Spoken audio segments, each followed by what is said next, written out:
RT right to education મફત શિક્ષણના પહેલા ધોરણના ફોર્મ 2025ના ઓનલાઈન ફોર્મ ભરવાની મિત્રો તારીખ જાહેર કરવામાં આવેલ છે. અહીં આ વિડીયોમાં આજે આપણે સેલ્ફ ડિક્લેરેશન ફોર્મ ક્યાંથી ડાઉનલોડ કરવું અને કઈ રીતે ભરવું તેના વિશે આ વિડીયોમાં શીખીશું.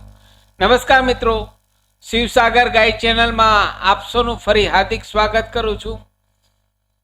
ચેનલ પર નવા હો તો મિત્રો અમારી ચેનલને સબસ્ક્રાઇબ કરી લેશો. આરટીના એડમિશનના વિડીયો દર વર્ષે અમારી ચેનલ પર પબ્લિશ થતા હોય છે. Come to the point friends, અહીં આપ સ્ક્રીન પર જુઓ છો આરટીની વેબસાઇટ ઓપન છે. આ વેબસાઇટની લિંક આ વિડીયોના નીચે ડિસ્ક્રિપ્શન બોક્સમાં આપને મિત્રો રેડીમેડ આપું છું. અહીં સાઈડ ઉપર નીચે જોઈએ તો સેલ્ફ ડિક્લેરેશન ફોર્મ અહીં ડાઉનલોડ કરવાનું આપેલ છે. અહીં ડાઉનલોડ બટન આપેલ છે, તે ડાઉનલોડ ઉપર ક્લિક કરશો એટલે આપના લેપટોપ, ડેસ્કટોપ, મોબાઈલમાં ડાઉનલોડ કરી શકશો પીડીએફ ફાઇલ. તે પ્રિન્ટ આઉટ કરી અહીં આપે આ ફોર્મ મિત્રો ડાઉનલોડ કરી હેન્ડ રિટર્ન ભરવાનું રહેશે. અહીં ડાઉનલોડ કરી હેન્ડ રિટર્ન ભરવાનું રહેશે. અહીં સૌ પહેલા સમજી લઈએ સેલ્ફ ડિક્લેરેશન એટલે શું. સેલ્ફ ડિક્લેરેશન એટલે જેમનું ઇન્કમટેક્સ રિટર્ન ભરતા નથી, જે પેરેન્ટ્સ ઇન્કમટેક્સ રિટર્ન ભરતા નથી તેવા પેરેન્ટ્સે અહીં સેલ્ફ ડિક્લેરેશન ફોર્મ ભરવાનું રહે છે. અહીં પેરેન્ટ્સ એટલે કે ફાધરનું નામ, આખું ફાધરનું નામ, ઉંમર, વર્ષ, રહેવાસી, અહીં એડ્રેસ સાથે જિલ્લો, તમામ વિગત અહીં લખવાની રહેશે. ત્યારબાદ અહીં પુત્ર કે પુત્રી, આપનું જે બાળક હોય, બોયઝ કે ગર્લ્સ જે હોય તે અહીં પૂરું નામ લખવાનું રહેશે. ત્યારબાદ અહીં જો આપ પાન કાર્ડ ધરાવતા હોય, તો અહીં પાન કાર્ડ ધરાવીએ છીએ તેના ઉપર રાઈટ કરવાનું છે.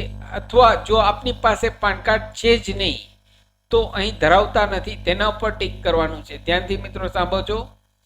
અહીં જો આપની પાસે પાન કાર્ડ જ ન હોય તો અહીં ધરાવતા નથી તેના પર ટીક કરવાનું છે.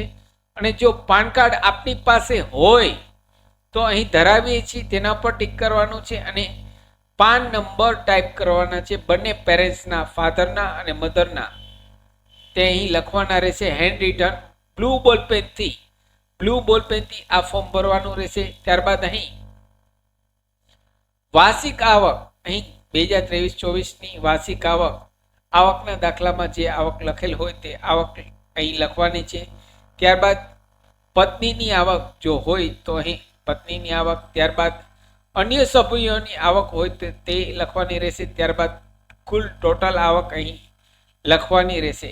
અને નીચે અહીં પિતાનું પૂરું નામ, માતાનું પૂરું નામ, પિતાની સહી અને માતાની સહી કરવાની રહેશે. અહીં ખાસ તમામ ડિટેલ્સ હેન્ડ રિટર્ન સારા અક્ષરે, સ્વચ્છ અક્ષરે ભરવાનું રહેશે. સહી કરવાનું મિત્રો ભૂલશો નહીં, ખાસ સહી કરવાનું ભૂલશો નહીં. અને રાઈટ સાઈડ ઉપરની બાજુ તારીખ પણ લખવાની ભૂલશો નહીં. તારીખ લખવી ફરજિયાત છે, સહી કરવી ફરજિયાત છે. કંઈ પણ ડિટેલ્સ અધૂરી હશે તો આપનું ફોર્મ રિજેક્ટ થશે. તો અહીં ખાસ આરટીની સાઇટ ઉપરથી અહીં ડાઉનલોડ કરવાનું રહેશે. જ્યારે પણ ઓનલાઈન ફોર્મ શરૂ થાય ત્યારે અહીં આપ આ ડાઉનલોડ કરી, અથવા તો અત્યારે જ આપ આ ડાઉનલોડ કરી સાઇટ ઉપરથી હેન્ડ રિટર્ન ભરી રેડી રાખશો. જ્યારે 28 તારીખે ઓનલાઈન ફોર્મ શરૂ થાય ત્યારે આપ આસાનીથી ઇઝીલી ઝડપથી ડેટા રેડી હોય તો ભરી શકશો. સાથે મિત્રો અમારી ચેનલ પર આપને યુઝફુલ થાય તેવા ઘણા બધા વિડીયોના પ્લેલિસ્ટ અવેલેબલ છે, જેમ કે વર્ડ, એક્સેલ, ટેલી, પાવરપોઈન્ટ, સરકારી ભરતીની માહિતી, ડિજિટલ ગુજરાત સ્કોલરશિપની માહિતી, સરકારી ભરતીની માહિતી, તમામ વિડીયો પ્લેલિસ્ટમાં અવેલેબલ છે. આપ જો નવા હો તો અમારી ચેનલને સબસ્ક્રાઈબ કરવાનું ભૂલશો નહીં. ફરી મળું છું નવા વિડીયોમાં નવા ટોપિક સાથે. ત્યાં સુધી મિત્રો જય હિન્દ, જય ભારત.